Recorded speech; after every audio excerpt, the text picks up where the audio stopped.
For those of you who'd like access to this content, follow the link in the description box, visit our Patreon page, and subscribe to the Black Kluge tier. For a mere $5 a month, you get access to the alternate Sunday episodes you've been missing, only available on Patreon, as well as the weekly Tuesday episodes. But wait, there's more. If you subscribe to the Black Kluge tier, you'll also get 2 weeks advance notice to our Thursday sessions. And if you needed any more incentive, when we have bonus episodes, Patreon is the place where you're going to find them. Also, don't forget to check out Teepublic for our great swag.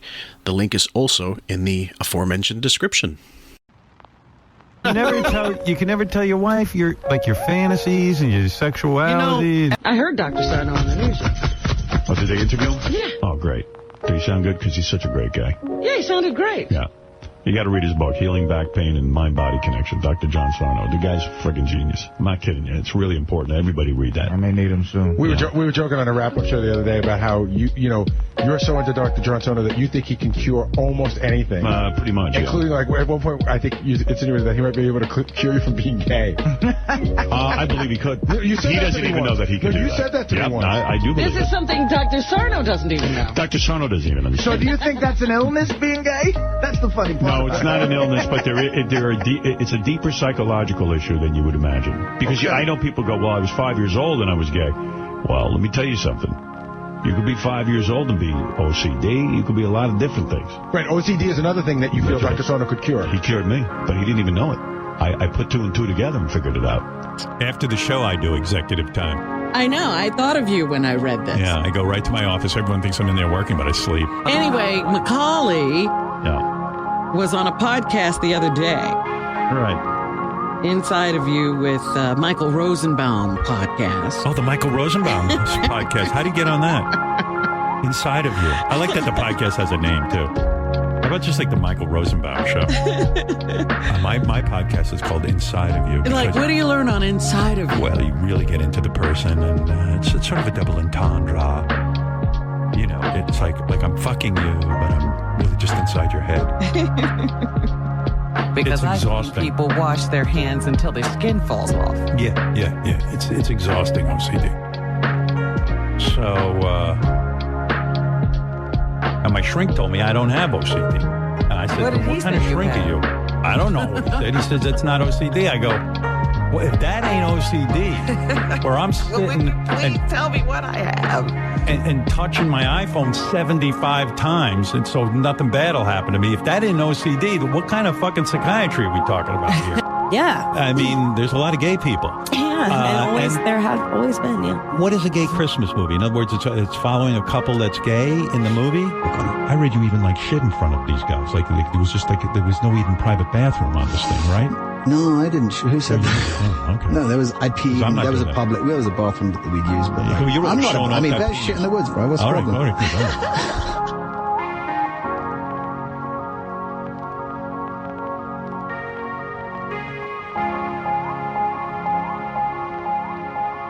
Welcome, ladies and gents, to QF, a podcast about Howard Stern. I'm your host, Fillmore, as always, a.k.a. Jim Fix. And with me, back again into the fold, is Cary. How are you, sir? Merry Christmas. Good. Merry Christmas to you and everybody else in QF land, and Happy New Year coming up here really quick.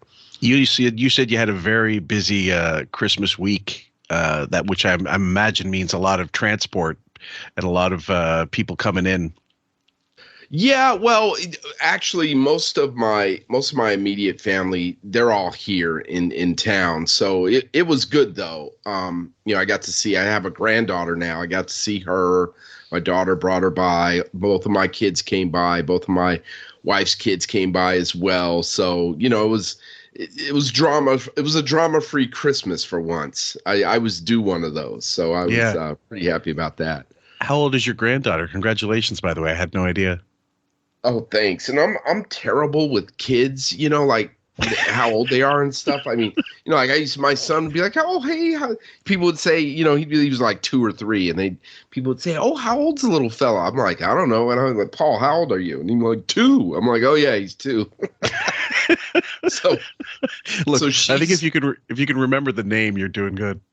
Right. I've always been terrible about ages, but she's not yet a year old. She's actually about 6 months old. I do know that. Oh, that's the cute time. You're not afraid they're going to like collapse into dust when you hold them. Right. Oh yeah, she's a chunk too, because we have a little, my wife has a little dog that's about and she's too heavy, and she's 10 pounds, and so I'm used to carrying her. Mm-hmm. And when I'm carrying my granddaughter, I mean, she's a chunk. She's about like 16, 17 pounds. I'm like, Jesus Christ, like work it out. Yeah. You never know, that could just melt away, and all of a sudden you don't know where it went. Anyway, Cary asked me what we were doing, and I said I'll surprise you the way I surprise Jay sometimes when we're doing clips, or I surprise Bob, and don't I said now it's exactly what we're doing. This is a clip from 2000. The exact date I'm not sure. It might show up on the MP3, but it's 2000. Marilyn Manson touches Wiggy's leg. So there, I usually get Jay is usually the one who gets the gay clips, but this one time I wanted to surprise Cary with it, because he's, not that Cary needs to hear that crap, but it just starts a whole discussion about this is what Norm MacDonald used to call his fag test. If you put your hand on someone's knee, if they don't move it, that means they're gay. Oh God. Anyway, so let me first see how it sounds.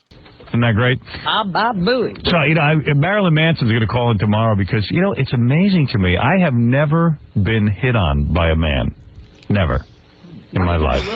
Well, when I was very young, when I was very young, there was one of the boys I hung around with pulled down his pants and asked me to touch him.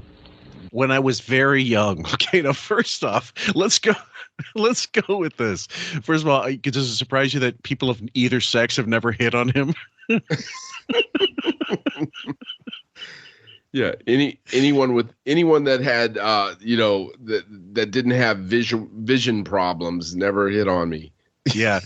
So I'm trying to think of, as a kid, what was the first, as an adult, what was the first gay experience I ever had, like where I encountered someone who was gay or something like that. And to me, honestly, the only time, I mean, I knew guys that were probably gay, but they were in the closet in high school, but that was their business.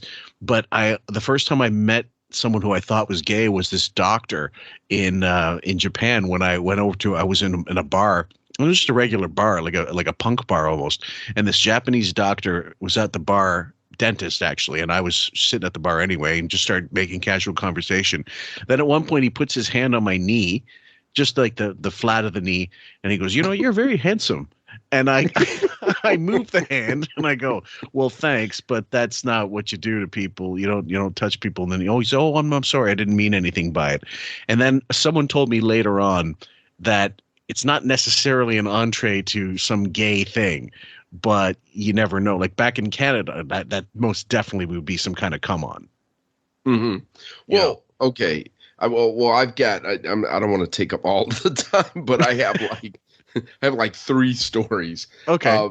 So the first time would have been, I think I was maybe 11 or 12. I don't think I was a teenager yet, but I was like riding my bike through neighborhoods and whatnot. And there was a kid I went to school with that I knew that didn't live all that far from me. And, we would play, hang out, whatever together. And he was a little, I don't know, even back then I was just like, I don't know about this guy. But he called me one time. He's like, "Hey man, you should come over." And then so I came over and it was just like, him and I want to say there was another kid, like his cousin or something, and they were like, like his parents weren't home, and he had like taken his shirt off, and they both had their shirts off, and they're jumping around like on the couches in bed and shit. And I was like, and I'm just sitting there like, what's going on? Like what? Why don't we have shirts on? Yeah, like. Yeah, I'm like, man, you should take your shirt off. I'm like, no, I'm okay. I'm good. And then he said, he goes, "Man, do you want to fag off?" And I was like, I go, are you serious? Are you kidding? Like, I thought he was joking. I was like, What the fuck's wrong with you? And I was like, no, I don't want to do that. I go, hey man, I gotta go. So I just got on my bike and rode home. Okay. So that was like the first thing. And the thing about it was, like, after that, like, I never hardly spoke to that kid again. Okay. And I think I had asked my other friends about him, like at school. I go, hey man, that guy, I think his name was Tim or something. I go, hey man, that guy Tim? What do you think? Oh man, that guy's a total fag. And I was like, oh. Thanks for giving me the 411. Right. I was like, oh yeah, right, sure. And then, so the second time, this is years later now. This is before, let me see, I was divorced, and it was before I married my second wife, my wife I have now. And I was dating, and I was going out with this one woman. I went out with her a couple of times, and she was from Chicago, and she was really into like Chicago house music, which I got introduced to in college, which I kind of liked. I kind of grew to like. And so, she goes, oh man, there's this one guy that plays house music, and it's at this Asian restaurant on Central Avenue, which is this main drag in Phoenix. Mm-hmm. And I knew the place because I knew the guy that owned the restaurant. And she said, yeah, they play house music on Friday nights. And I go, okay. And then she goes, yeah, but listen, it's I think it's kind of, anything goes type of bar. I go, what are you talking about? And she goes, yeah, I go, what are you talking about? She goes, well, I think like a lot of gay people go there. I go, oh, okay. And I was like, okay, that's no big deal. Whatever. I was like, okay, fine, whatever. So I went, and she stood me up. I got there and she never showed up. Oh, you got to be kidding me. Right. So I'm at I got a seat at the bar, but see, I knew the restaurant owner. He was a guy. It wasn't called the Blue Oyster. No, yeah, he had a great salad bar. The Blue Oyster. That is a callback, man. Someone brought it up recently, whatever, and I was like, I forgot all about it. It was such a staple code whenever you wanted to talk about it. So you did go. She stood you up, and then when you went in, what happened? Right. So I talked to, I knew the owner of the restaurant. And so, right. It wasn't a total waste. I ordered, the guy's a really good restaurateur, whatever the word is. Restaurateur? Restaurateur. Okay. So he, I ate some food, ordered some food. It was good. And so I was sitting at the bar, kind of by myself, actually, because the music was like in another room. Yeah. And then this guy who was, I could see him in the reflection of the bar, and he comes in and he looks at me, and he kind of like, it's hard to describe how he just kind of floated over. And it was he kind of like did his hand, like a little wave, because he saw me in the mirror. And then I shot him this look like, dude, get away from me. And then he kind of like floated back out of the door. It was pretty funny. It was funnier to be there, I guess. But he just kind of floated out the door. But the third thing is, it was just a conversation I had with a buddy of mine when I lived in Los Angeles. Okay. And it was, and this is, again, years ago, shows my age. And it was around the time when the AIDS epidemic, Magic Johnson with the HIV, all that stuff. Sure. And there was a lot of stuff in the press about, gay men and all the partners that they would have. Mm-hmm. The numbers were very high. And I was talking to a buddy of mine about it. And I go, I don't get that. That doesn't make sense to me. The average gay male, he said, has this astronomical amount of partners. It doesn't make any sense. And he goes, It makes perfect sense. I go, how do you mean? And he goes, Cary, think about it. These are guys. And I go, so? He said, okay, let me put it to you like this. He goes, imagine that me and you right now could go to a place, like a bathhouse, like a place with a bunch of freaking jacuzzis in it, and there's hot chicks in there just waiting and willing to do anything you want to do. He said the line for that would be from here to the moon.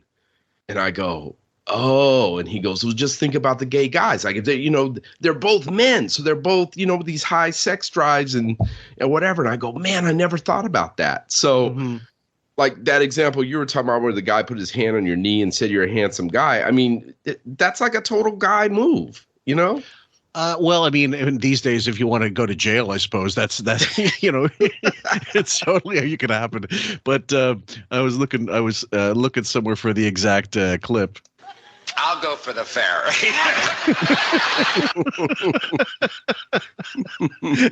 Or oh, those guys are fags. Oh, that's my favorite line from Fast Times at Ridgemont High. I almost got in a fight at a bar using that line. Really? Yeah. There was this like hot chick at the bar, and these like two clowns were trying to talk to her, and so she was blowing them off, and so once she blew them off, I kind of slid in. I goes, now's my chance, and I'm like, oh hey, I go, man, those guys seem really annoying, huh? And she's like, oh yeah, they're total assholes, and I go, yeah, those guys are fags, and she goes, what did you say? And I go, it's a line from a movie. She goes, no, it's not. What are you saying? That was so offensive. And I'm like, oh my God. And she was younger than me. By the way, I probably should have been. I was out of my depth. And then some other guy comes over and he's like, is there a problem here? I go, no, there's not a problem here. Get out of here. There's a comprehension problem. There's a pop culture problem here and a generation gap. Well, the thing is, I was talking to Len about this ages ago. We got this, there's a term called fag out. Fag out. Fag out means to be exhausted and like pass out somewhere. Uh-huh. Is that like a British thing? I think it might be, but it's fallen into disuse. It's not even, although I've heard some Americans use it as well, like in literature. And I looked it up, and I'm like, wow, that's kind of rare. You certainly never hear that anymore. If you ever did, I had to read about it, and then. Fag off, though. We used to say it for someone who kind of slunk away, like in the feet of in a defeated fashion, like if you lose the game 10-0, you fagged off. It's such an awful word. I mean, I know how bad it is, guys. We're just trying to use it. We're using it as just for the sake of this particular conversation, and with Wiggy though. It's funny how many times he brings up situations where gay stuff could happen and then tries to normalize it. Like, this happened to you, right? This always happens. Friends bring you over to their house and they ask you to jerk them off. and what did he describe himself as? Say? A young man, like young boy. Yeah, but he's the way he uses his words. It's like, oh my God.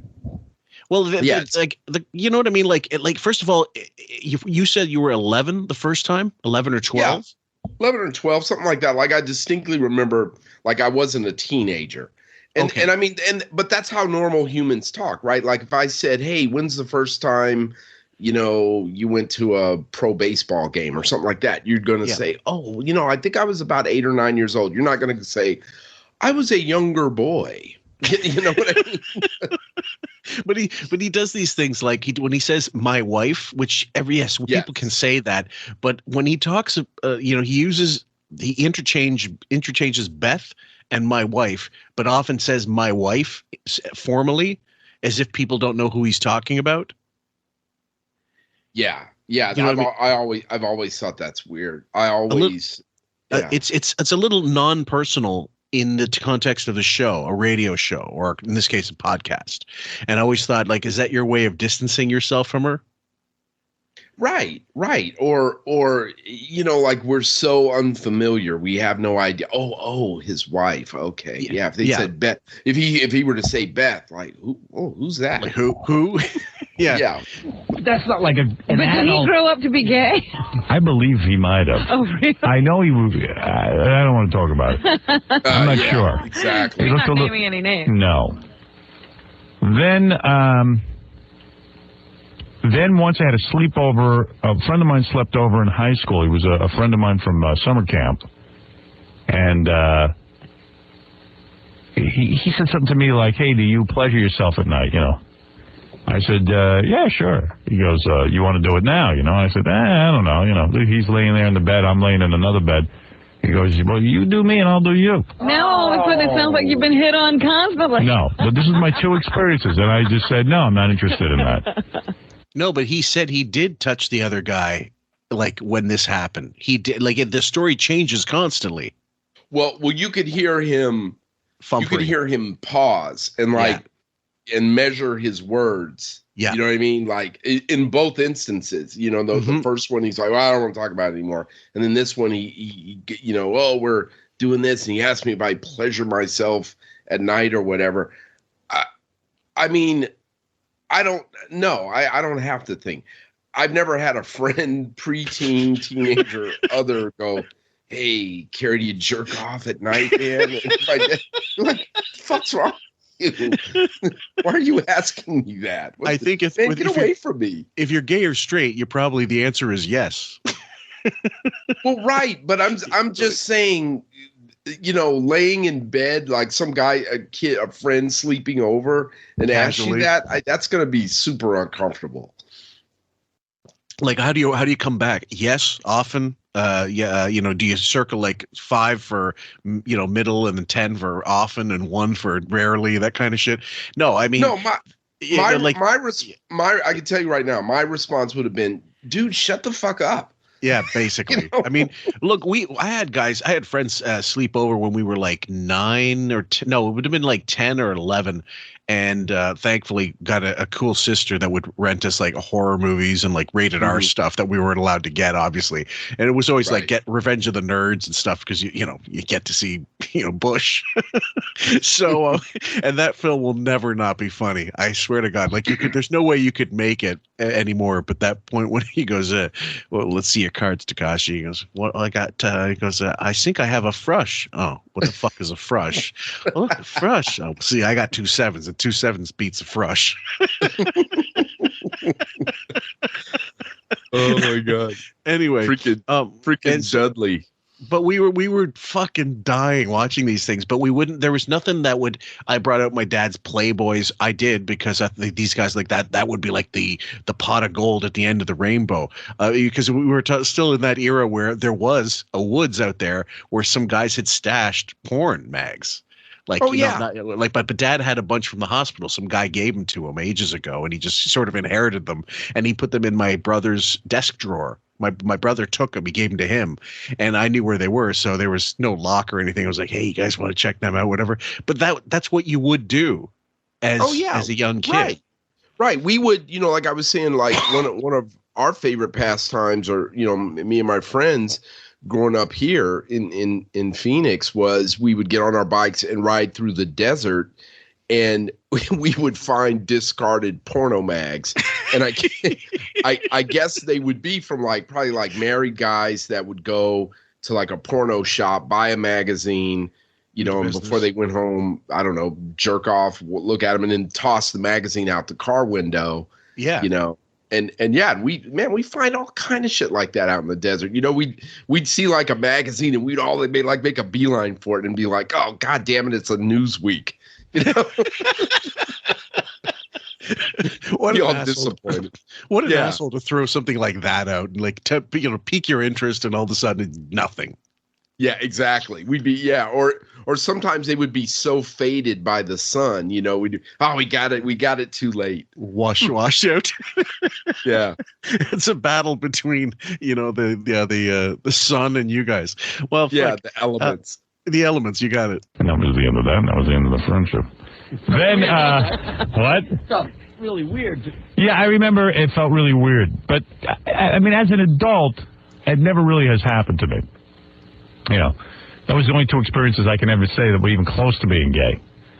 So, you know, listen, I don't know. Count the number of times that, you know, Gay Ramon. No, come on, that's on the air. I'm talking about in real life. A guy called in. I mean, we still play that tape of a guy calling in who wants to just give you a back rub. Yeah, well, you know, that's stuff shtick on the radio. But anyway, so no, the other night I went to the Marilyn Manson concert, which was great. It was great. We had a great time, me and my 2 buddies, Ross and, hey, I thought Ross was calling it. Ross, a shithead.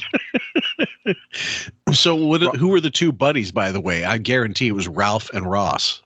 Right. Ross. You were talking about Ross Zapin, right? You got it. Yeah. And this is where the phrase, like, it's not for nothing that Sam, we do that how are ya, thing that Ross is supposed to be famous for, because they mentioned it on the show, and this one they finally do. But it's funny, it's always, and this isn't so odd in itself. When you're single, yeah, you do hang out with a bunch of guys hoping to score, but why is always one of the guys an admitted bisexual? Like, back in the day, I hate to say it, but bisexual to us was gay. Yeah, and I think my wife might have asked me this once, because when we were talking, she was like, "Do you have any gay friends?" And I'm like, "No." I go, "No, I don't." I said, I'm not averse to. It's not. It's not calculated. But let's put it this way. Okay, so I do have a childhood friend who, matter of fact, I just saw him very recently at a funeral. I hadn't seen him in years, but turns out that he was gay or is gay, and I think he lives with his partner now. Okay. And I mean, he was a good friend back when we were kids. And I guess I really wouldn't consider him a friend now, because we haven't talked in forever, since we were both in college. But, like if let's say if he moved here or whatever, I wouldn't have a problem hanging out with him, or, you know what I mean? Like, I don't know. But then again, as far as being single and being like kind of on the prowl, I don't know what a bisexual guy's going to do for you. I don't know. Maybe I don't know. Maybe it's some kind of benefit. Maybe like hot chicks like bi dudes. I don't know. I wouldn't know. So you guys, the QF listeners, you clue us in, because we are coming from a vastly different reservoir of experience when it comes to this shit. And the fact is, I did mention ages and ages ago, we had a friend in university who would ask us to go with him to a gay club, because there was only one in town, because he just wanted company there. And when we went in, it really was like all the heads turn and like, oh my God, what are these straight people doing here? and it really was kind of odd. And then I bonded with the bartender, who was a music dork. Like he was into because I said that's a great single that you guys are playing, whatever, blah blah blah. And he's like, oh man, where do you get your stuff from? And this is the early days of downloading and all that shit. And so and DJing, so that was my thing. And so he goes, I guess we'll serve you. You're welcome here, I guess. If you're with him, you're all right. But normally, like, no, we don't accept outsiders, which I thought was kind of weird, because but then I guess it's a self-preservation type thing. Like, you don't want to get possibly an element in there that may, be violent towards gays. Oh, right, true. Yeah. So, but then I also thought, like, I don't want to be coming out of here too often. But don't want to be seen leaving the coming place out of the Blue often. Oyster. Right, you got it exactly. So, and there was nothing about it that was any different from any actual bar from the outside. You wouldn't know any different, except if you didn't know it was a gay bar, then no one would give a fuck. Right. Well, I was going to say, it's interesting that you were saying it was music, because my kind of tie into that whole scene is always been music related, like the thing I told you about before with like house music and stuff like that. And I've been there's a matter of fact, I don't even know if you'd call it a gay bar now, because I know back in the day it was a gay bar, but now so many straight people go to it. It's lost the designation. Well, kind of yes and no. I guess you would still say the audience would be, or the people that go there, the patrons are gay friendly. Like, okay. And my wife and I have been there. Like, there's like a taco truck outside. We've gone there to eat tacos or whatever. But one of the things is, it's like, the one thing that I learned is there, like you hear, and I'm not trying to get political, but you hear these, people talk about, they're going to corrupt our children and turn them all gay and this and that. And it's like, nothing could be further from the truth, man. They're just, it's like, they're not, if you're not gay and you don't want to be gay, you know, as long as you're not bothering them, they're not going to bother you. You know, it's just like live and let live. Right. They're not coming to your door like Jehovah's Witnesses and trying to, you know, hey, anybody want to join? Right. Or as soon as you walk into a gay club or a gay friendly club, it's like walking into prison, like, oh, fresh meat. Yeah. Here's a copy of the Gay Tower. Anyway, we'll continue. Right. How are you? How are you? This guy, whenever you see him, how are you? I thought he's calling in. No, he doesn't. He won't call in. He just said it's okay to know the story. Oh, it is? Yeah, but great. He goes, that's all right. It's okay? Is it okay? It's okay. Is he bumming or is he okay? He's like, it's fine. It's fine. Why won't he call in? He doesn't want to do that. He won't call in. All right, I'll tell you in a minute. So Ross got me to go with him because he starts it. He goes, you wouldn't believe Friday night or what a great night I had. He goes, I went out to a bar, and me and my buddies, and there's 4 chicks sitting at the bar. So they each hooked up with a different chick. I said, were they good looking? He goes, yes. I never if I could believe him or not. He said, they're at the bar. This is like right out of Penthouse Forum. Really? Yeah. And he goes, he's sitting at the bar. I don't know. One thing leads to another. Within an hour, he's making out with her, feeling her up. He says he's using his, I could say this. He's using his finger. In the bar. Whoa. He says she had the pantyhose on. He ripped the pantyhose. So. But they're not. At the bar. They're at the. Right there. At the bar. What a deviant. Like, I've fingering a girl at a bar, not taking her to some, like, the most I've done, and maybe I'm a prude, but, you know, most I've done, I've made out with chicks, like, in the bar, but it was like kissing and necking, really. It wasn't anything more than that. And it really was, because even in my own head, I was thinking, get a room, asshole. Right. You know what I mean? Like, take it elsewhere, because I know how people can get uncomfortable with that also. And I know, you know, just you don't want it to stop there. So why don't we just get a cab and do what comes naturally. And, but to do that, it's like some sex, like Plato's Retreat or some shit. Have you ever seen anything that I mean, there's ball games. They have video of people at ball games not understanding that that Zoom cam can see this girl bouncing on this guy's lap. Oh my God. Yeah. It's I remember a buddy of mine and I went to like a sports bar to watch a football game or something. And we saw this finger banging activity go on literally right in front of us. Like this woman was so drunk, and then this drunker guy comes up and they start talking. Next thing you know, they're making out, and then he starts like finger banging her, and we're like 3 feet away and just laughing our asses off. And then this is the kicker. The kicker is like, he does it for a while, then he goes away, and then some other guy comes and she leaves with that guy. Oh, that's brutal. That's brutal. Like the town fucking watering hole. Hold on. The worst story is though that I made out. I remember one time I made out with this actually was the same buddy. We went to we were at a strip club. Okay.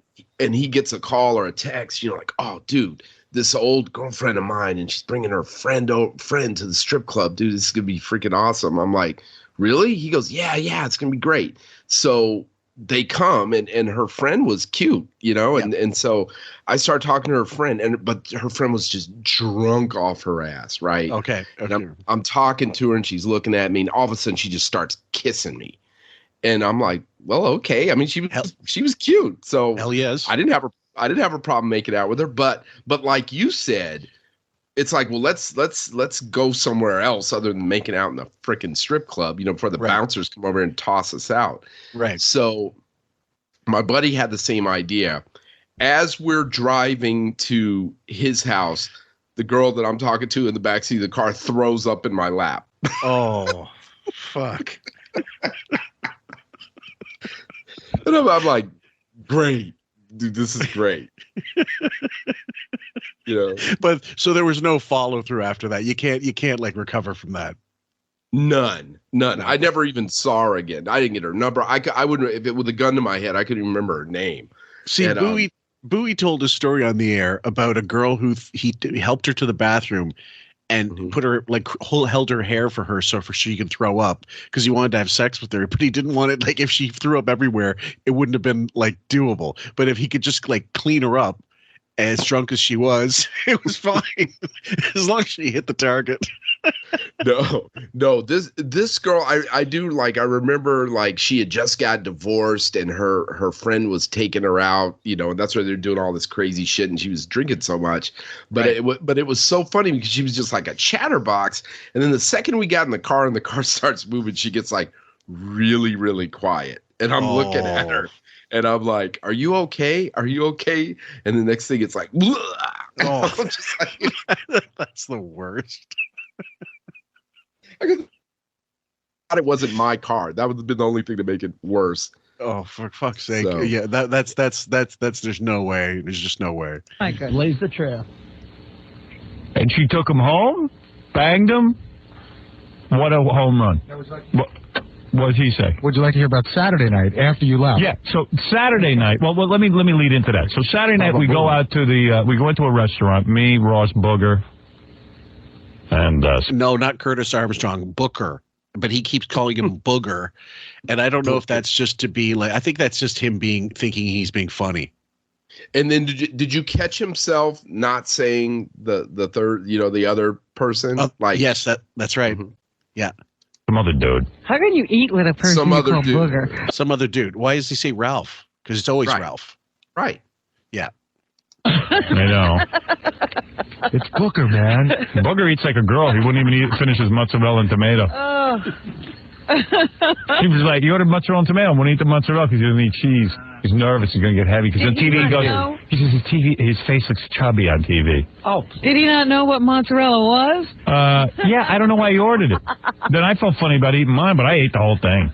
Screw it. I mean, I'm not going to sit there and starve. I just like when you talk to Booker and you call him Booger. He gets like, it's no joke. And he goes, it's Booker. And I go, I know how you spell your name. That's Booger. It's Bugher. That's Booger. And he goes, no. Booger out of it. No. It's Bugher. Bugh. No, I think it's Bougher would be Booker, maybe. I don't know. And I don't know, but either way, like, well, if he's called Booker, then call him Booker. I mean, Christ. Well, but I could almost bet money it's not Bugher. That just sounds bugger. Buoyage. That sounds like McKine. Right. Yeah. Booker. Yeah, and my name is Smith. But how do you get that? Yeah, right. But I spell it S-T-E-R-N. Right. It's Booger. It's Booger. Like the German, Booger. Hey, Booger. Booger's all, he's got his TV gig at MTV or MTV2, which nobody watches. He's Booger. So we have to debase him because he's working for MTV2. Meanwhile, what channel are you on? Oh, the E network. What a dickhead. Fuck's sakes. So he told me his face bloats if he eats cheese. What's he weigh, 100? Yeah, and I guess he's watching his figure. I understand that. But Jesus, don't order cheese if you're going to not eat it. Just to turn it down. Yeah. Captain fucking Calorie here, talking about eating like a stevedore. When did this happen? When was this? Right. Alternate reality. Oh yeah, he's Mr. Hardy meat and potato meal guy. From working down the salt mine all day. But this Booker guy, is he the same? He was a DJ, right? Didn't he? Was he the one that was dating Jennifer Lopez at one point or something? The sister, Linda Lopez. Oh, Linda Lopez. Okay. Yeah. And I think, and I guarantee there was one of those things where Wiggy was trying to do, he had her on the show, actually, I think. I'm pretty sure she was on the show. But I think he was desperate to get J-Lo on the show. And J-Lo never had anything to do with Stern and never would. To this day, she still will never. I think only one time when Ben Affleck was a phoner and he got her on the phone briefly and she just said hi. And then she fucked off. She knows. Yeah, she knows he's a piece of shit. And to be honest, I think J-Lo's a piece of shit too. So it's not like I have some great respect for her or love for her, but she's smart enough to know don't ever debase yourself with this dickhead, even now. Well, it might be the case of a phony spotting a phony. You know what I mean? I think so. Yeah. Yeah. But drinking like a fish. Yeah, that I don't get. That goes through you. Yeah. That doesn't bloat you. Right. Not drinking. So anyway, we're sitting there, and then we go over to the Marilyn Manson show. It was great. Had a great time. Go over to this club afterwards, Serena. I'm hanging out there on some couch, sitting in a corner. Marilyn Manson walks in, invites me to sit over there with Rose McGowan and him. Rose McGowan, his beautiful girlfriend. Mm-hmm. Now, by the way, mind you, like 1997, I would say, to 1998, Rose McGowan was such a cutie. Like, she was so she was stacked. She was petite. She was really cute. I'm not sure how many guys like the pale look, whatever, but she just had that. I love that look, actually, that goth look she had. Hey, I was a big fan of that era of Rose, man. She was smoking. She was a total smoke show, and the lips and whatever, which I think, I don't know. I don't know. Somebody else will have to tell what they think. That could have been enhanced, but I think they were natural, to be honest. And I think she was she was all natural. Like, there's no way any of that was fake on her. Oh, no. Yeah. And the biggest turnoff, if any, was the fact that she was with this weirdo Marilyn Manson. I was like, what the hell is she thinking? Jeez. Yeah. She must have a Wonder Years fetish. Yeah. And then I'm like, man, how is that guy? That guy of all people gets to hit that? Come on. Rock stars, man. It's all about rock stars. And I've never, there's certain bands that I could understand why, because, like Def Leppard, they were all, fair to middling, like attractive guys, whatever. But AC/DC were ugly dicks. But it didn't matter. Like, if you were in the business, you could just get one of my favorite stories. G-Chup went to go see the drummer from was it Rick Allen? His name at the Def Leppard drummer, the one-armed drummer. He had an art exhibit, and he went to go visit the exhibit, and he asked me, like, do you have any questions for him I can ask him? Because it'll be a meet and greet type thing. And I go, yeah, ask him about this backstage pass. And that was infamous in the 87, like on the fucking New Jersey tour or whatever it was. No, that was Bon Jovi, sorry, Hysteria, the Def Leppard tour. And it's a bird, an eye, like an eyeball, and two sailors. And the code, when you gave it to a hot chick, the road crew would give it to a hot chick, and the code was, I swallow semen. And I laughed my ass off when I found that out. And I said, this is the thing you got to ask him about. Like, who put this together? And guarantee he's going to get a laugh out of it. I think he said he did. And then I said, ask him some Thin Lizzy questions, because they used to cover Thin Lizzy. And that's like some real insider shit. And it'll get you in. And that person will probably be like more willing to talk about any other thing. And he said, yeah, he loved it. He thought it was great. But like, what a dirtbag thing. Right. At any rate, I will say, though, that they were kind of cool. The road crew for Def Leppard were something else. My wife saw them around the heyday, and it was an open air festival. But it was getting like to where she was getting crushed by the crowd. So the bouncers helped her over the rail, and then they put her on a gurney backstage, like to the side of the stage where the band was still playing, just so she could recover. They asked if she wanted oxygen, all this stuff. And when the band finished, they all came over and asked if she was doing okay. Oh, yeah, that's nice. Was that it? Was that in Canada? Yeah. And that was the, it's very different from the Travis Scott thing. Oh, right. Oh, right. Man, that was brutal. I'm still surprised he's not behind bars. Yeah. I go over, there's a couch that people are sitting on. Marilyn Manson's to the right, Rose is in the middle, and I'm on the left. Of Rose. That's right. I'm sitting next to Rose. And you're sure it wasn't her hand? Oh, I know. Rose is gorgeous. When this is going on, does Rose notice what's going on? Yes. I can't help to think that she didn't. Now, listen, I got to ask Marilyn about this tomorrow on the phone call. Are you sitting at a table, or are you just... No table, Robin. A couch. It's like it's one of those places you lounge, you hang out. So everybody fun. knows. It's in plain view what's going on. Yeah, but it's a dark room, and, okay. I don't think anybody else saw. I can't, it's in a corner. So anyway... sitting there talking to Marilyn, who I enjoy. You know, we've had him on the show many times. Great guy. We've known him for years. Oh, yeah. Even before he got famous. That's right. I was like one of the first ones to play. In fact, he credits me with creating a hit out of Sweet Dreams Are Made of These. No. Yeah, right. Right. Yeah, Sure. of course. Like, I'm trying to tell you how I'm responsible for his fucking success. Yeah, like, where's your writing credit, Howard? You know, in that, what if Marilyn Manson covered that Annie Lennox song, right? Yeah, and it was a Dave Stewart song because he wrote all that, or Eurythmics. Right, that's right. Yeah, I was going to mention Dave Stewart. I couldn't remember his name until you said it. But where's Wiggy? Did he collaborate with those two to put that together? Yeah, he dressed in drag for the Savage video, the cover shoot. Anyway, I think that this time, the other thing is Marilyn Manson's been outed as being such a fucking dirtbag. I can't remember the Rachel Evan Wood, I think, is the one that released that little documentary about her take of, you know, being with him and how emotionally abusive he was, and physically abusive, actually. And I don't doubt it, to be honest with you. He's always seemed like a deviant asshole, not just because of his look or his stage show. It just sounded like, this is the perfect cover. This is just me. This is just a character to be a deviant asshole. Mm-hmm. Yeah, it's kind of funny because he completely dropped off my radar. Like, I remember, it's funny that you bring this clip up, because I remember that Marilyn Manson with the different colored contact lenses and the Rose McGowan dating part and all that.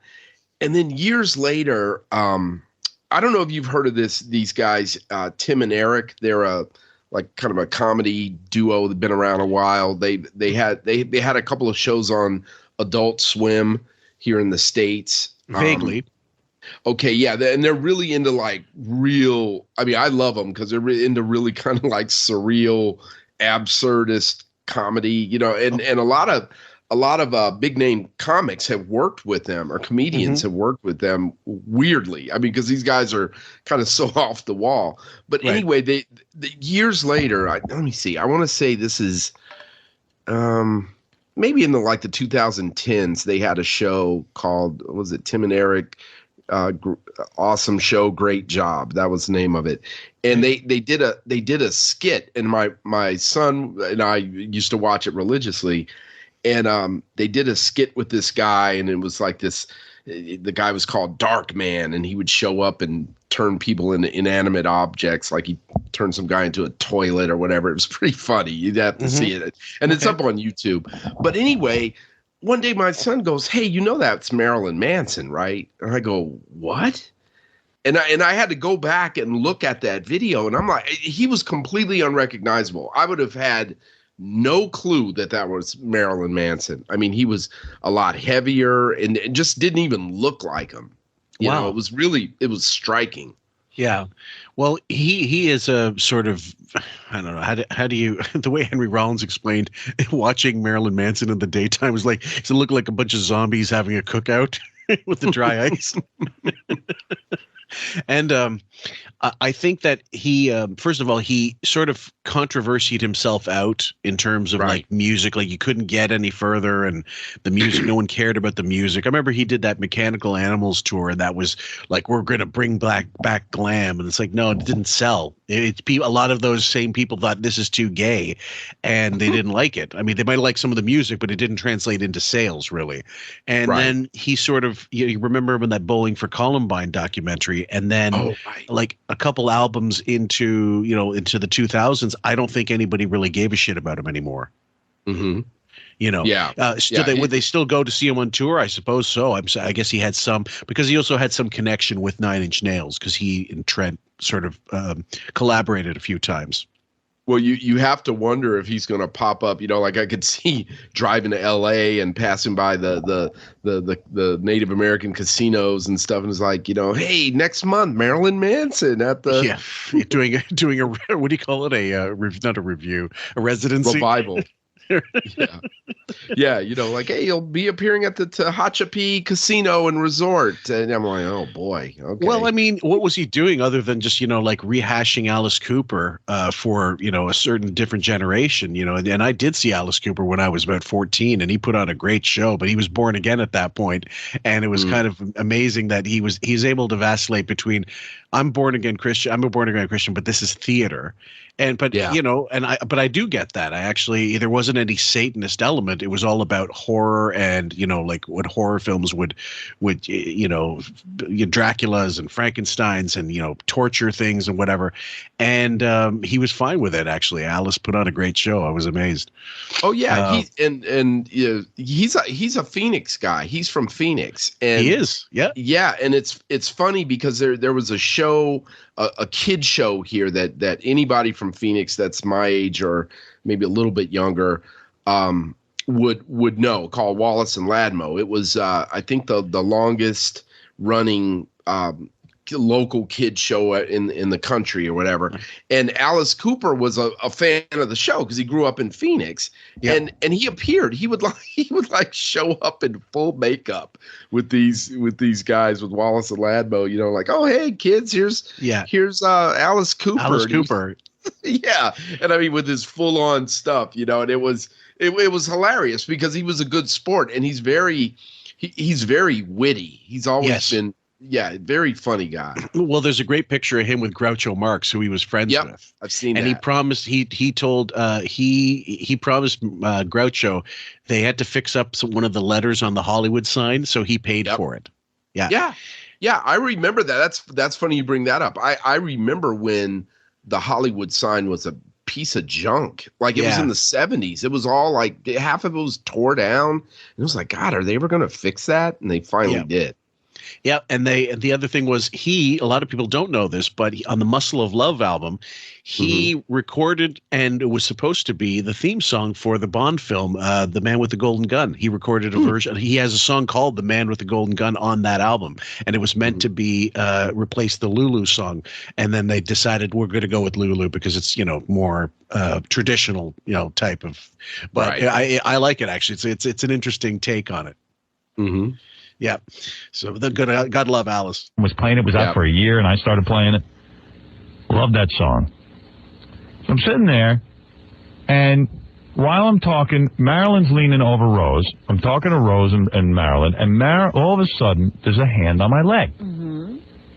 So my first thought is, oh, Rose is putting her hand on my leg. This could look a little uncomfortable because Marilyn... That's his fiance. That's his girlfriend. Could I interrupt for a second? Can you give me a rough estimate of how far above the knee the hand is? It's at my knee. Like, can you? At your knee. It's at your knee. On my knee, right here. All right. And does it move? Right. Okay. All right, let me tell you something. So here's the hand. The hand is on my knee, and I realize it's not Rose's because there's no way. He starts rubbing my knee like this. Massaging the knee. Massaging the knee. So I'm saying to myself, oh, Rose is rubbing my knee. This could be embarrassing. She's obviously got the hots for me or something, or who knows. I wasn't even thinking about it. It was like it's an endearment. I look down. It's Marilyn's hand. It's a big hand. It's a big old ass hand. It's a man's hand. And he's rubbing my leg. And you know what? I swear to you, Robin, I'm in such denial that I didn't think a thing of it. No, he didn't. He enjoyed it. He wanted it. Yeah, he probably had a huge boner. He probably popped wood. Yeah. And I mean, I don't know. I would think, I don't know. Maybe I'm just being, I don't know. Just, I would think that I would know the touch of a guy like rubbing my knee versus a woman. Like a larger hand size. like the surface area. Yeah, you know. Yeah, exactly. And you got some guy's hand, you know, wrapped around your thigh almost. You're like, man, like, she's got some big hands. Right. And you wouldn't also, the other thing is you wouldn't feel like her nails grazing, you know, like most women like that hot would have some great nails, and all of a sudden you'd feel like something like that sharp, you know, all of a sudden, oops, you know, but no, he doesn't know. Yeah, it sounds like he's letting it go on to be so uncomfortable. He's letting it go on for quite a while. Yeah, he wants it. He wants it bad. Then all of a sudden I went, wait a second. That hand's been on my knee way too long. Maybe like a minute. There's no way your knee gets confused with Rose McCann. Well, I thought that Marilyn, this is my first thought. I said, hey, Marilyn's straight. And that's all shtick. I said, he doesn't realize he means to be massaging Rose's leg. He thinks my leg, I got kind of feminine legs. I think he probably thinks that it's, because we're both wearing pants. Big guy. All right. He's a little girl. Whatever. I also think he'd know the difference between Rose's leg and a cadaver's leg. Rose is like Right. 5 foot what? 4, 5'5" tops. If that. Yeah. She's, from what I recall, she was really tiny. Yes. She's gonna know the difference. Yeah, but you know what? Even with that, her leg is probably meatier than Wiggy's. Yes. Yeah. I'm just bringing in on my thought process. The ballpark. So I said, I'll stand up, and Marilyn will realize. And he'll get his hand off. And he'll get his hand off my knee. So I stand up and I go, hey, Ross, bring me my coat. Ross is nowhere to be found. I just said something to indicate. Now, once I stand up, he realizes I'm the one who stand up, right? Right. His hand dropped off your knee. Right. I sit back down.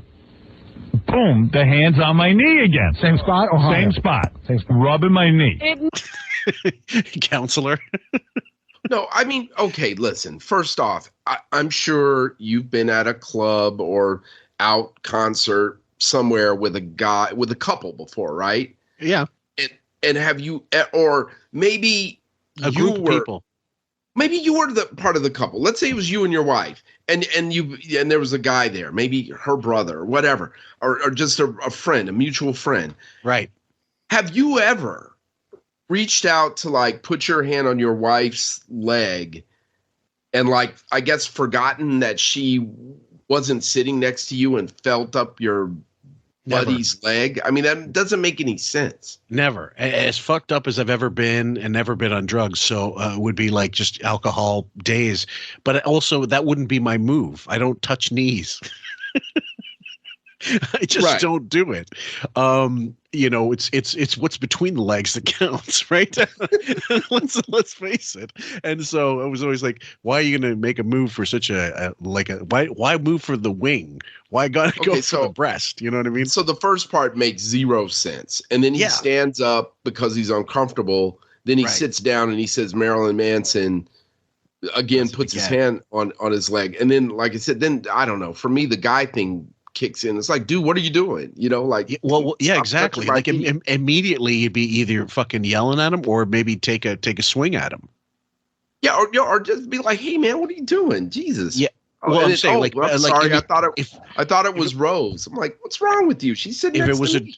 If it was a drunk situation, and especially back in those days, and being a lot less cultured than I was, than I am now, there might be a bad situation if that happened. Especially if it's one thing if you were in a gay club, I think you'd have to expect that. Oh Jesus, maybe this might be normal behavior. But if you're just in a place that's just whatever, and someone's doing that, I mean, let's say it's you're with someone. Let's say you're with a girl and some other girl makes a play and puts her hand on your knee. You'd have to tell like, no, that I'm with someone, because your girlfriend or your partner, whatever that night, she's going to get pissed off. Oh, right. Yeah, exactly. So either way, you have to be very aware of your surroundings and what you're doing. And this just sounds like he was into it and he's trying to like get you like hetero the audience up to think that, oh, I was against this. I didn't want this. I didn't like this, in case Marilyn brought it up. Yeah, my take on it is that Marilyn, I guess, Marilyn, what? Might be bi? Yeah. And he probably and he probably heard something about Howard. And so he made a move. And then Howard's acting like, yeah, that's what I think. That's the true story. We'll never get it out of Wiggy. But I think that's more likely the thing that happened. Like it's not just some, like Marilyn Manson is so physically attracted to Howard. Right? Maybe no. I think he had heard rumors, or someone had told him, or for the Pink Mafia member. Yeah, that he's on the same wavelength and part of the Lavender Hill mob or whatever, and so he wanted. He took a shot. He did a typical guy thing. He made a move. Speaking of which, have you heard the episode, the Ralph eulogy episode we've done? No, I haven't yet. It's kind of on my it's on my queue, but I haven't listened to it yet. But you do know you're aware that the Ralph has passed and all that stuff because we talked about it in the private threads and stuff. Correct. Yeah. So did you buy the official story? He died on the operating table, and this nonsense. You have to hear. I guess I'll have to wait until you hear the full episodes, and then you can make a determination. But it just sounded. Ben was funny. He goes, first thing I thought was AIDS. Well, I heard it was some type of leukemia. Some type of cancer that was diagnosed early, and then there was this weird spin about he didn't have the insurance or whatever. But the other thing I heard was that he didn't properly take care of it, which to me sounds like Ralph. Like he had all the insurance he needed. Doctors told him what to do, and unfortunately I've heard of people, and I've had friends that have done that were actually I was thinking of a good buddy of my younger brother who was diagnosed with. He was a little too lax. Yeah, he was diagnosed. I'm trying to remember what cancer it was. I think it was lung cancer, but he caught it early, and they told him, listen, man, you got to stop smoking. You got to do this. You got to do that, and he just didn't do it. And he thought he was like, he thought he wasn't going to die, and he did, and so to me, Ralph kind of fits that same, like I could totally see Ralph doing that. But then he said, but the whole point is Howard goes, it was treatable, and he died on, it was not good, but it was treatable. And it was like, the success rate was very good. And then, but he died on the operating table. In other words, he bled out, and I don't buy that. I don't believe that either. He probably was in the hospital, probably got to a chronic point. But, look, man, as somebody who, both of my parents passed away from cancer, and, they're not doing last minute surgery to try to save someone that they know is beyond help. You know what I mean? So, no, that's just Howard with his BS again. I don't believe any of that. Yeah, most of us believe it's OD. He OD'd and he was by himself, and it was whether it was deliberate or accidental, and then there's still some people who believe he was Epstein because Beth went to his house and like cleared out shit like that morning, like 4 a.m. as soon as they found out, that kind of thing. You'll have to hear it for yourself, and then we'll do a next episode. I want your take on it officially. Okay. Yeah. Okay. Yeah. All right, I'll listen. Never travel further up your thigh. So I'm saying to myself, gee, the guy really must be. Yeah. Wait a minute. He must be like, hey, buddy, how you doing? Like, sometimes there's a rub. Hey, buddy, I'm telling you, I was in such denial. I thought nothing of it. He left. Did he start kneading again? Yes. Yes. So then I'm saying, not just touching. No act. Right. Was it a tender touch? Well, now I'm realizing this. So at the time, yes, it was tender. Yeah. Yeah. So Ralph has failed Norm's fag test.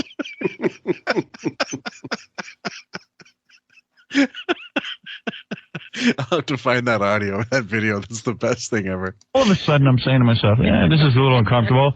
I go, I'm shaking my leg now. I'm shaking my leg like this, this. But he doesn't move. No, he's clamped on there. Why did you smack his hand? What? Why did you smack his hand? No, I wasn't even thinking that there was anything going on. It was like a rape. It was a date rape. Yeah. I just didn't know what to say. I didn't. So anyway, after a while, I don't remember this part of it. I'm kind of blanked out, but I don't know if he took his hand off my leg or whatever. But I just said, hey, I got to get going. Oh, you're going? I go, yeah. What is he saying to you? We were talking. Well, Rose was talking to me about sex. Rose was telling me how she likes. Yeah, right. This sounds so unnatural. Right. Yeah. Yeah. Like, okay. So is he trying to say that Marilyn Manson and Rose were trying to set him up for some kind of three-way? Yeah.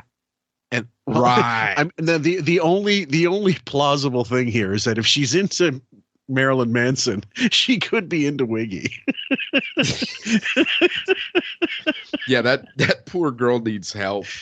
I mean, there was infamously that interview she did on Stern in like 97, I guess it would be, around Scream time. And maybe what was that other one she did, the Blank Generation, I think. mentioned about a Hollywood. She basically was mentioning Weinstein without mentioning Weinstein, and saying that somebody had whatever, propositioned her. She didn't tell the full truth, but clearly she had sex with him. Like she I don't know. She did something or was forced to do something, and she jumped on that whole Me Too movement with both barrels, both arms, yep. rather. And I remember that. And she was one of the few. And originally there were. They were trickling in, but she was right on top of it. And I'm sure there was listen, guys, I believe it happened. I believe the Harvey Weinstein stuff. Anybody who decides to say that, well, he did it. Why would you ever want to admit that, this vile, disgusting, fat fucking scumbag molested you or held something over your hand? I think that like Annabelle Sciorra actually went the full 9 yards and said he raped me. He literally raped me. Mm-hmm. That alone was all I needed to hear. This is an actress that is not controversial. She is just doing good work throughout her entire career, and then you don't see her anymore suddenly. Right. Yeah. Right. But I believe Rose. I really do. I'm sure she did. I'm sure she, unfortunately a lot of women did that because he was, in the position that he was in, at the time. And it's unfortunate. It sucks. My take on the whole, do you remember Meryl Streep was under some bad press for saying, like, well, how would she not know about it with all these, like, 3 Oscars, like acting royalty, she's been in the business so long, so many decades. And so how would she not know about all this shit? And my take is, not only did she know about it, she was a victim of it herself early on. And her take was, I had to go through it. They're going to have to fucking go through with it too. And I don't care. Yeah, it's like a hazing process, but and it's been going on forever. It really has been. It has. It's gone on forever, but that don't make it right. And no, it doesn't. Yeah, and it doesn't make Meryl's position, because I believe that too. That like she's like, well, heck, I had to do it. You're gonna have to do it too. That don't make that right either. I mean, it's just not right. I mean, God, just seeing pictures of Weinstein and his wife and his kids, and it's like, yeah, that's true love there. If he were driving a dump truck somewhere, I'm sure she would have spotted him and had him come off that truck. Must have him. Yeah, I have to have him. It's like he was such. You've seen that Hamptons picture of Wiggy and Beth and him, and he's laughing like Yeah, they're not 2 more vile looking human beings there in that photo. Yeah, you're right. A vastly differing stock. You talk about a horror movie. They should have put those 2 in one. Fuck yeah, there should have been, as Artie would say, Faggot and Costello. Get her hair pulled, stuff. But she's wild, and she always talk about sex and stuff. And he's rubbing your leg. Yeah, and then no. So wait, hold on all of a sudden, I'm saying to myself, I just thought about this. So he says, Rose McGowan's talking to me about sex. Yeah. Even that just sound like, you brought up the point that it doesn't sound plausible. But what does that even mean? You know what I mean? Like if some hot chick like Rose McGowan or some just, let's say you're in a bar and some, you're single and an attractive woman comes up to you and starts saying things in a sexual, you're going to remember every freaking word she said. Right. And you're not going to tell your buddy, oh man, I was at this bar and this hot chick came up to me and she's talking to me about sexual things. Right. You're like, what? There was a time, like with Marilyn, with Rose McGowan, for example, like I would have acted like Marilyn wasn't even there. That's how, like I would. What's that line Artie said? I'd eat her shit with a knife and fork. I don't want to go that far, but Rose was so she was definitely like, I crushed hard on her back in the day. Mm-hmm. She was so, and even as an older lady, like she didn't look too bad. I mean, when someone said there's finally a Rose McGowan sex tape, I did look at it and I'm like, she's still holding up. I have to say. What are you going to do? I'm not going to act like it's not there and be like above that. No, I would never invade someone's privacy. Yeah. And I never saw the Tonya Harding video, the honeymoon video. I never saw, all that. Yeah, that's brutal. I know. It's bad. It's probably better than Jeff Galooly's sex video if he has one. But I think that in this situation, again, there might be limitations based on language what he can't say, but he's still not a good storyteller. And he just sounds like he's telling you like a quarter or like a fifth of what actually went on and making up the rest. Well, and this part's definitely made up. Yeah. Yeah, this part, it's just, it doesn't have any shred of credibility. So, right. No, I didn't even say that. I didn't even think anything of it. It never occurred to me that this could be gay, like that he was coming on to me. Wow. But now I think about it, I went home, didn't give it a second bit of thought until I sat down on the air here and I started telling you about it. And I realized that's very gay. Yes, it's now, wait a very second. gay. Do you think that it's a gay thing, or do you think that, Marilyn's sort of an interesting guy. He likes to create weirdness. I don't know. That's why I want to ask him about it. I want to get him on the phone tomorrow. Well, the weirdness he's creating is gay. Yeah, but maybe I even said to them, like at the time, I was like, hey, what are you guys in town for a while? Maybe we'll get together for dinner. And then Marilyn goes, well, Rose is leaving tomorrow, but I'm in town till Monday. And he's rubbing your leg.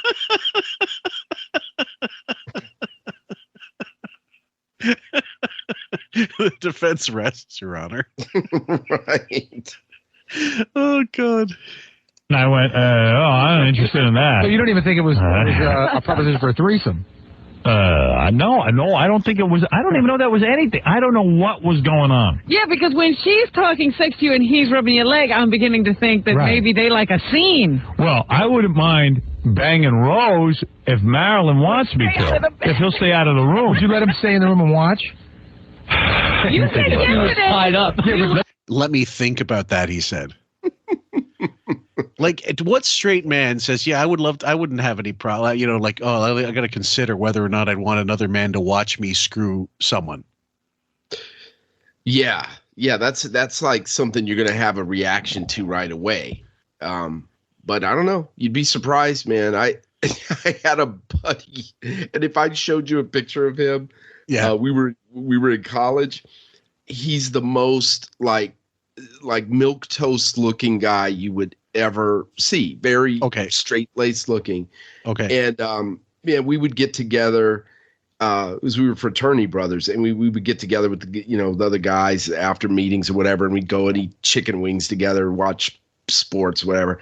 Yeah. And we'd talk, hey man, hey Cary, what'd you do this past week? Oh man, I went and tried to talk to this one girl, a sorority girl, and it didn't work, man. It came up empty. Oh, what happened to you? And we'd all tell these stories, and then this particular buddy would be like, well, I went to this all adult theater, and I met this couple, and we went back to their house, their place. It was Carol and Bob, and and Bob got in the closet, and then me and Carol did our thing, and we're all just sitting there with our mouths open, like, what the ever F, man? Yeah, like so.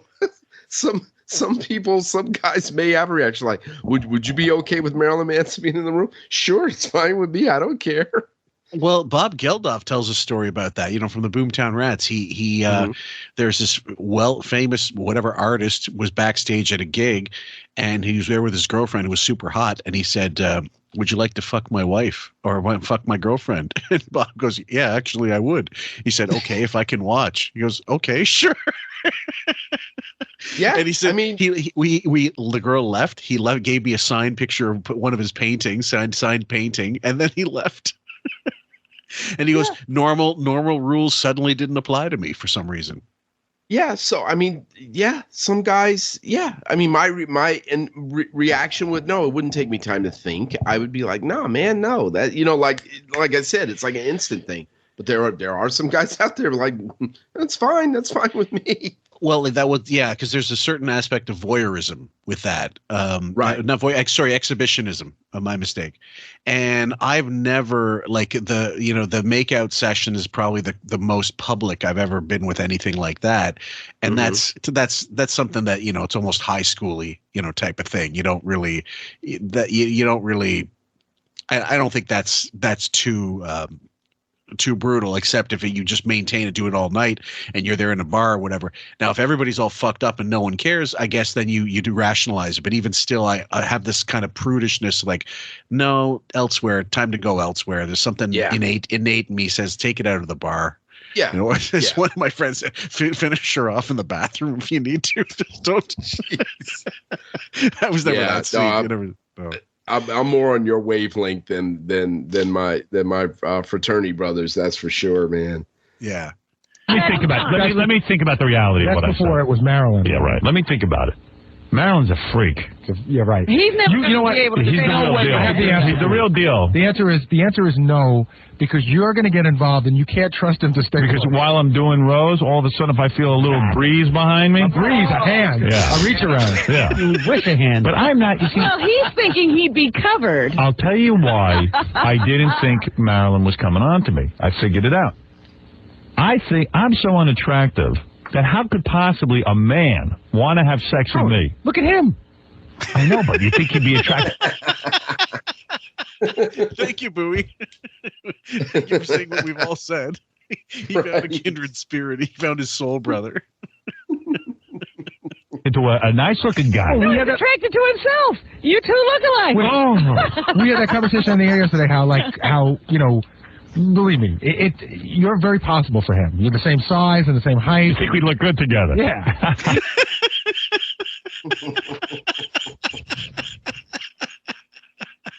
They're equally ugly. That's right. Yeah. What? Bowie was. I got to give credit where credit's due. Bowie's spot on with that one. This was the best era because they would actually like with the one we covered, the Lila Arcieri, where both him and Stuttering John were in the studio going like, they were just nailing him. That was the best because he actually allowed that to go on. I couldn't believe it. Mm-hmm. Yeah. You're attainable. He knows. I'm desperate. You're like a fat chick. I'm not a good-looking guy. You're a fat chick. Gay men never come on to me. And I ain't saying... Jackie loved it. You're a fat chick. He said... God bless him. Marilyn's gay. Maybe it was a big misunderstanding. Maybe he's into a power trip. Right. Well, he did write in his book that he's had gay experiences, right? Oh. Yeah. I think so, didn't he? Well, he said, I think I recall him saying things like, like he's actually been in the position, just fooling around. Yeah. Never going all the way. Well, because now I'm remembering more. He did say to me, like, he goes, hey, you look great. Yes. Robin, I told did he say you want to be in my... describe this to me. I got... Douche chills. How can I ask you a question? Thing going. Because he told me I look great, and I said, "Oh, thanks." I said, "Yeah, I lost a bunch of weight." He goes, "Yeah, we both have like, we're both like ugly guys, but we're good-looking ugly guys." Or something. And I'm like, I go, well, I don't feel that way about myself. Did he ask if you want to be in his next book? Let me ask you a question.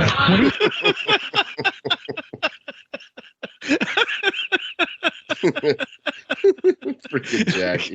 God bless Jackie. He's fooling around. I beat him to it. When he says he's fooling around, right? If you got naked and up on all fours, right, and I got naked and came behind you but didn't do anything, where's the joke?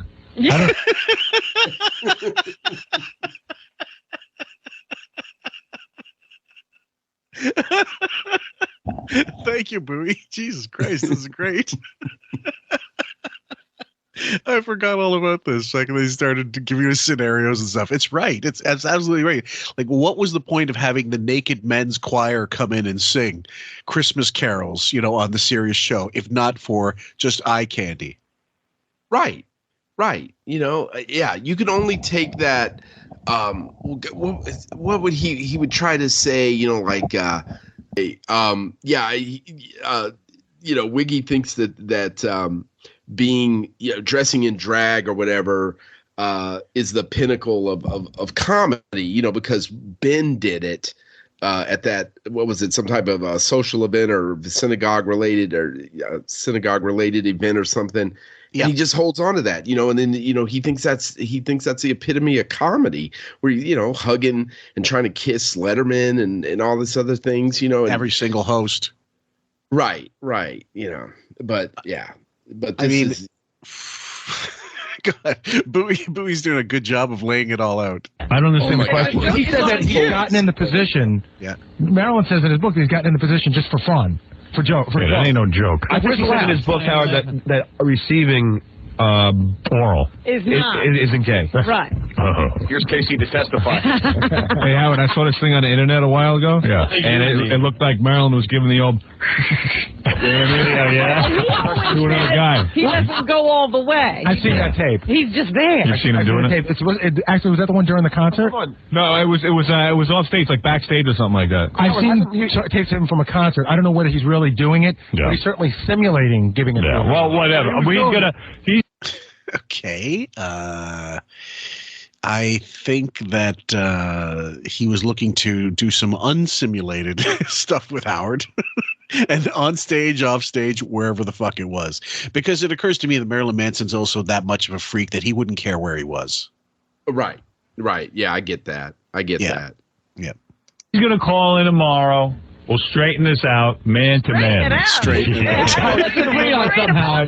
I've never been hit on by a guy. Simulating is too close, right? Isn't the rumor that he receives it on stage every once in a while? Well, that's what I've seen. It's either he's getting it for real. My buddy said to me, he goes, I told him the story. I was a little shook up. He says, how long was that hand on your leg? Was it over a minute? I said, it was close to it. He goes, anything over a minute, you got to burn your leg because it could infect the rest of your body. Honestly, did you get aroused? Get out of here. Aroused? I didn't even know I was being hit on. I thought it was just like a friendly thing, like, you put your arm around somebody. About sex, huh? No. Like, you seem real upset by it, which means that maybe... No. In fact, it didn't hit me till 2 days later that it could have been a guy coming on to me. But it was less than a minute. No, it was more than a minute. Because it was up and down. I don't want to say what it was. Might have been a while. I don't know. I didn't time it. You're sitting back down and the hand going back there is the problem. Yeah. Do you think he's an attractive guy? Who? I don't think any guy is attractive. But for a guy... Except Brad Pitt and Orlando Bloom. That's not true. That's not true. He's ogled all kind of guys. Come on. Big time, yeah. Is he attractive? Do I think he has a charisma and he has a great look for Marilyn Manson? I love his show, all that, but I don't want to have sex with the dude. Yeah. Do you like his look? Yeah, I like it. It's hot. I like his tattoos. You're lucky, man. I've had my ass grabbed. I've had a guy grab me with both hands and try to kiss me. And I've had a guy, when I was... Not on the show, you mean, like off the yeah. Right. Oh, yeah, and I had a guy when you have tons of gay When I was a kid, I worked in this place, and this older guy, befriended me and used to take me up to, like, this attic to have lunch and try to convince me that gay things were normal. I think they thought Bowie was a gay mark. Oh, poor Bowie. No, these people are probably all into it's not gay. These people are into bestiality. Maybe, yeah. I thought we weren't talking about that. No. This is a whole different thing. Nothing happened in this one. Right. So I'm like 16 years old, and I work in this clothing store. Right. Everybody at the store is really mean to me. Right. Except for this one guy. Yeah. He's like, that's a bad sign right there. No, he goes, you know what? It's a family business, and they're all cantankerous, and don't trust them, and blah blah blah. So lunchtime would come around, and he would go, yeah, we'll go up and eat, lunch. Where up where they kept the mannequins and stuff. Yeah. So we go up there, and I was like 15 or 16, and he would tell me these stories, and the stories were like, did he have chocolate? No. He would say stuff like, when I was in the Army, we'd go out on maneuvers for like 6 months, and there were no women around anywhere. He goes, we'd be out in the field, and there was this one guy that would give oral favors to some of the other guys, and they would pay him. And he goes, there's no women around or anything. He goes, I did it, but it was just because there were no women around. He goes, that's not gay, right? And I'm going, well, I don't know. And he kept bringing up these scenarios of things like, Jesus Christ Almighty. Oh man, this sounds like the beginnings of gay porn. Like there's some kind of scenario surrounded by mannequins. Like a gay Twilight Zone episode. Fuck. Well, if you just do it once, it's not gay. It doesn't make it gay to try things once. Right. And then I just stopped going to lunch with him. Man, you got those big lips. That's inviting to a gay guy. Guy's a supermodel. What was lunch? I quit the job. I gave the job to a friend of mine. Right. And, maybe you block these things out of your mind. So when I gave the job to a friend of mine, I never mentioned any of this to him. Right. And he said, I don't know why I didn't. And he said he was there once and he was reaching down to pick up a bunch of hangers and he felt this big hand on his ass. And he said he turned around and he elbowed the guy. And the guy must have been in his middle 40s, maybe 50 years old. And he thought he killed the guy. The guy was like, hyperventilating because he knocked him on the ground. Yeah. So he never grabbed my ass. I just realized I threw a guy across the room one time. Did we ever talk about that? No. I wonder, he just, sometimes it spurs your memory. I was working as a busboy. Yeah. And I was upstairs in the pantry, and I was like kind of on a break or in between. I was like leaning over. This little short Irish waiter just reached right between my legs from behind me and grabbed my package. Well, you're hot. This is not an encounter group. We're not. It's starting to sound like it. Well, maybe I don't know. The thing with Jackie, maybe that I don't know, because maybe the guy just goosed him and thought it was funny. You know what I mean? Like I would want to know the rest of that story, because sometimes guys do stupid shit like that. But to grab someone's package, that's a little above and beyond, isn't it? Yeah. I mean, I had a friend that there was like a 2-month period, like a 2-week period where we would call it getting bagged, and he was basically looking to nut punch other guys. Right. Like that was that we were like 11 or so. I guess it was the funny thing, and like there was nothing funny about getting a fucking fist to the balls. But but I'm talking about like something similar to that. Like maybe the guy, like I don't know. Who knows? I don't know. Were they doing that scene in the speakeasy in the Mississippi Burning where Gene Hackman grabs Michael Rooker's dick and squeezes, threatens the sheriff or whatever? That was great. That's a great that was one of the best performances. Gene Hackman. He was such a fucking badass in that. God, he's still with us too, man. Gene Hackman's got to be like damn 92. near 100. 92. Wow. Yeah, and he's still going apparently. Yeah, so no more acting, but I believe just. Do you think about the body of work? That guy is one who I think maybe because he's still alive is still underrated. Oh yeah, I agree. I'm so glad that he didn't get the part for the dad in the Brady Bunch. That would have been something else. Oh, God. That would be brutal. I mean, it would have totally changed the whole trajectory of his career. You know what I mean? I'm so glad it didn't happen. Think about it. He was in Bonnie and Clyde, The Conversation, The French Connection. He was in, obviously, Superman 1 and 2. Right. Or 3, I think 1 and 2 and 4, actually, unfortunately. But he was in God, what else? Unforgiven. Right. Like so many, Crimson Tide, all these fucking amazing performances. Yeah, and I just I can't see him getting those roles or even be available to audition for him. He's dad on the Brady Bunch. Dad on the Brady Bunch. Screwed around with Florence Henderson. No, and who apparently was a bit of a fucking mover herself. Oh yeah. It's funny. What the actor's name was Robert Reed. When I lived in L.A. At one point the office that I worked in was down the street, or there was this like fajita restaurant that everybody would go to right off the main drag. Yeah, going into Pasadena, and he used to go there all the time. I saw him a million times. I swear to God, Robert Reed. Yeah, but he was just and no one bothered him, of course. No.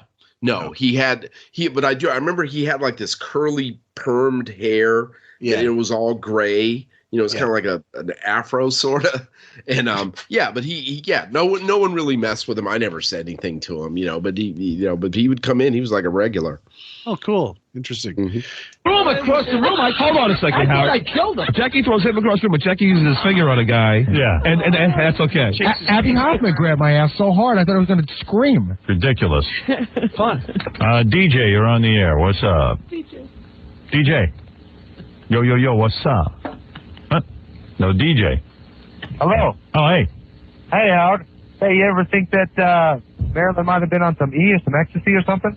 Hey, I don't know if he was on. I don't know what he was on when they were on stage. That's that touchy-feely drug. Maybe that's what it is. Maybe there you go. Okay. Maybe he was on Ecstasy. That's apparently true. I've never done it, but I was with a girl that did take some, and yeah, she was very handsy.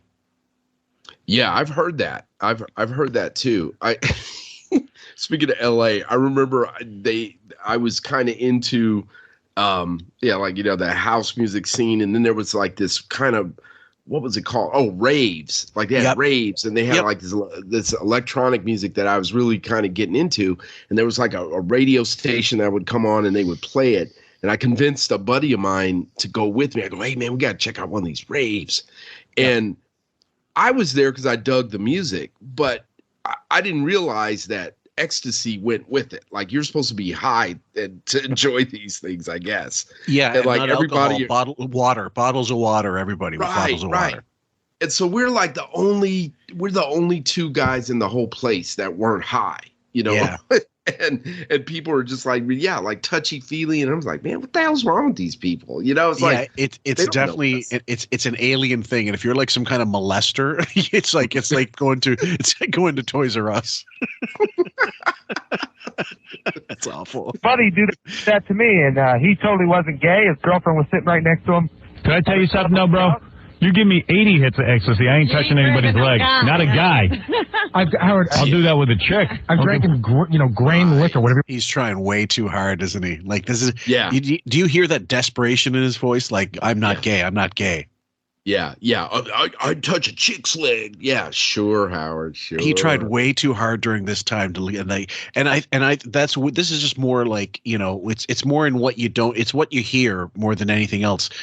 This draws that whole storyline of. It helps color the storyline of the Mad Tear was bullshit to cover up his gay Mad Tear.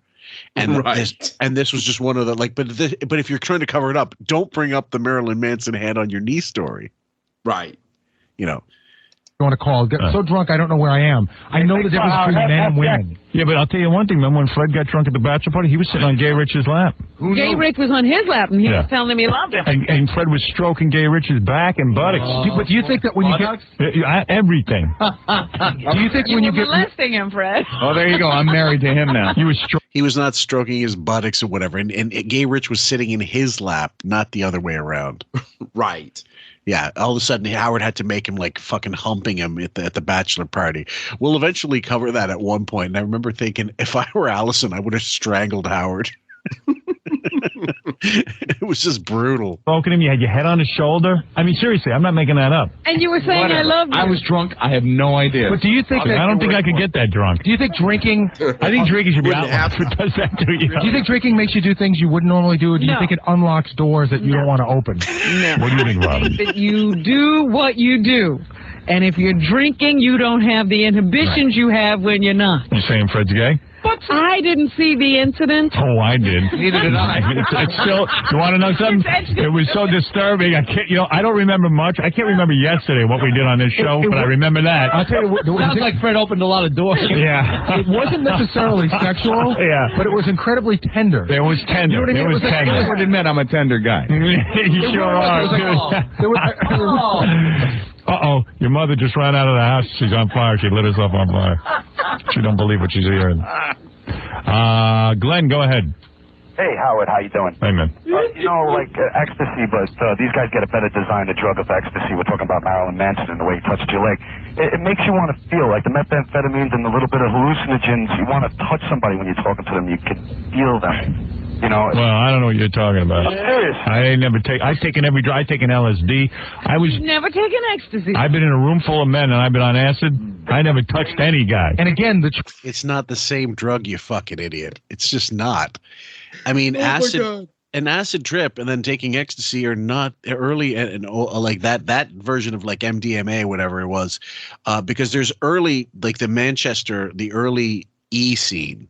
Like in the late 80s and the early 90s, it wasn't the same drug.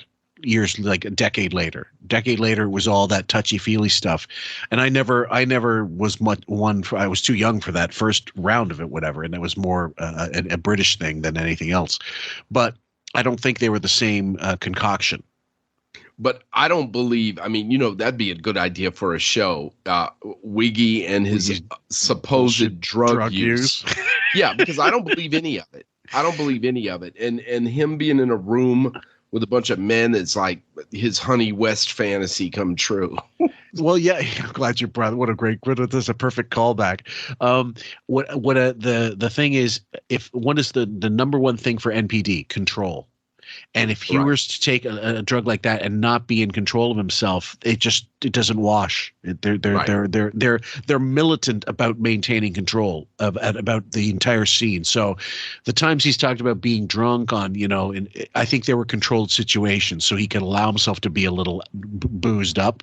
But when he's talking about drugs, the idea that he would take something that would alter his reality so much, I believe he might have taken an acid trip back in the day, possibly not knowing, like maybe he got dosed and didn't know he was doing it, but willfully trying acid. No, I don't believe it. I don't either. Choices are Rose's leg and Howard's leg. Yeah. What drug do you need to? When you're talking to the person, what drug do you want that makes you want to choose my leg over Rose McGowan's leg? whoever you're talking to, whoever you're speaking with, you want to kind of like feel them and smell them and touch them. Yeah? Okay. Were you able to see his eyes or he had contact? Dude, I've done Quaaludes. You know what Quaaludes do to a healthy man? Bro, they make him want to bang every ugly chick on the planet. Quaaludes that was the Cosby drug. What's he talking about?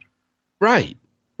Yeah, Quaaludes. Come on, that's like you talk about a callback. That's like a 70s drug that like nobody does anymore, right? Well, not only that. I think Ludes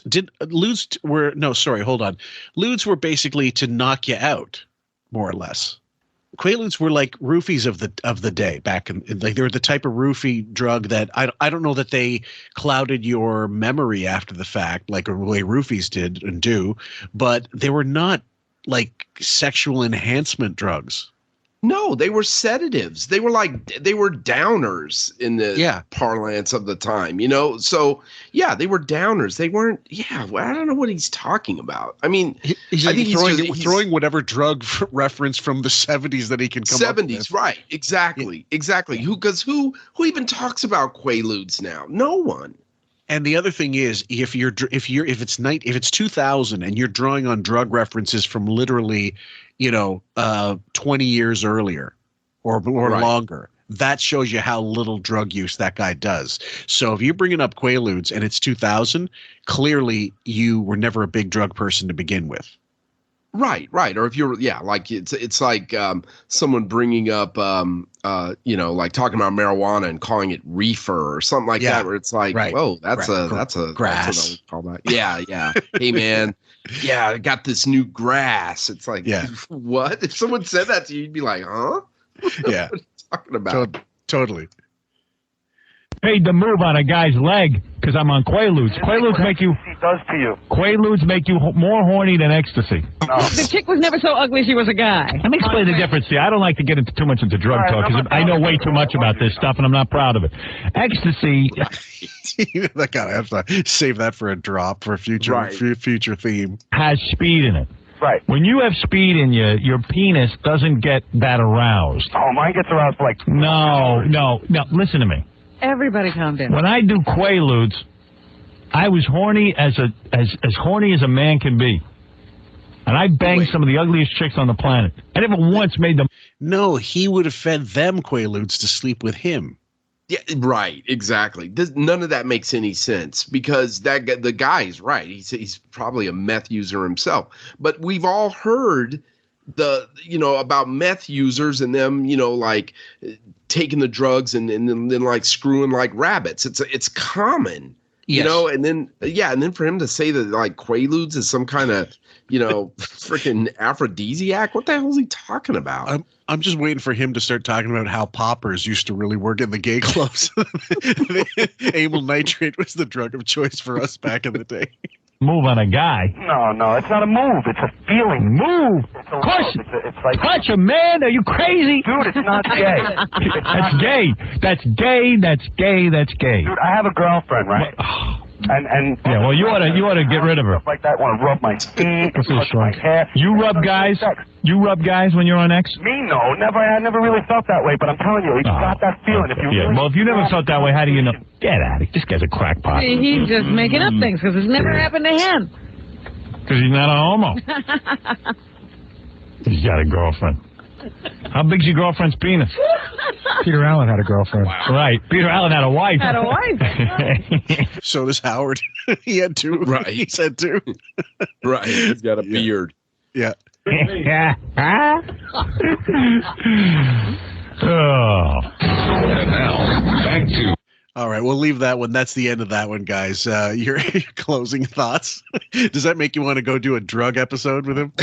Yeah, I'm serious. It would be interesting to like pull those clips. I mean, because that guy, like I said, I've never done meth, but when I was doing criminal defense, I had a ton of clients that were popped on meth charges, and and you learn about, we'd have seminars and things like that, and they would tell us things about the drugs, the effects, and or cops would talk about them, like when we were interviewing them. So you learn quite a bit about them, and everything that guy said about like ecstasy and meth, all of that was right on the money, and like you were saying, Howard's just pulling stuff out of his ass about drugs that he has heard the names of back in the 70s. That's all that was. I think you're absolutely right.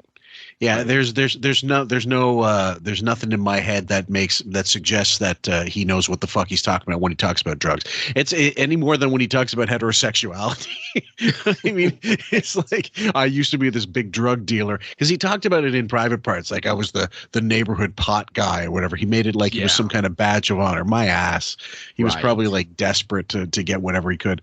At any rate, thank you so much for hanging in on this one, and a happy New Year's to advance happy New Year's to you and yours and everybody else out there in QF land. We love you guys, and we're glad to have Harry back. It's been a while since his last ep, and I think it might have even been the Riley episode. Yeah, I think that, no. I think we did one. We've done one since then. I just can't remember. I can't remember what the topic was, but it was another one of these where we broke down a topic. Okay. Yeah. God, it's slipping my mind right now. I'm getting old. It's not that it was forgettable. It's just we record so infrequently that it might have just been one of those under the radar things. Either way, guys, we know you love having Cary back, and we certainly do. So thank you once again for coming back to this one, and we'll try to get a Radio Karate in sometime in the next while. I know I'm going to watch. I found a screen copy of The Iron Claw. The Von Erichs movie that they were just released, but it's not released over here, so I have to watch an illegal copy. But I'm going to do that for hopefully with James for his Turnbuckle Tabloid, and we're going to do a review for that. Oh, okay. Yeah, that, you know what? I want to check that out. I can remember my grandfather, my granddad, who was a minister. My mother's father was a minister in East Texas.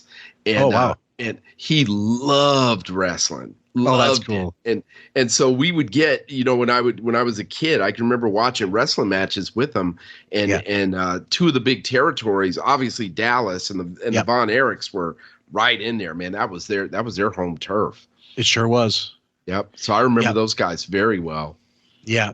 And there's a documentary on YouTube. It's probably 3 hours, 2.5 hours long. It's probably your best bet rather than the movie, which eliminates a couple sons actually, for the sake of storytelling. And from what I understand, it's not.